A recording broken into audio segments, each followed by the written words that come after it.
The British Museum announces a shortlist of architects for Renovation project. Subscribe and hit the bell for more notifications on our latest videos. 5 architect-led teams have been shortlisted for the British Museum's competition to reimagine over a third of its gallery space. The teams will compete in the second stage of the International Architectural Competition for this renovation project.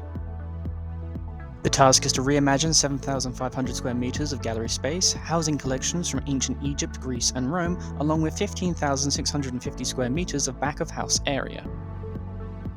The competition emphasizes a long-term partnership between the winning team and the British Museum, focusing on developing flexible, sustainable solutions over time.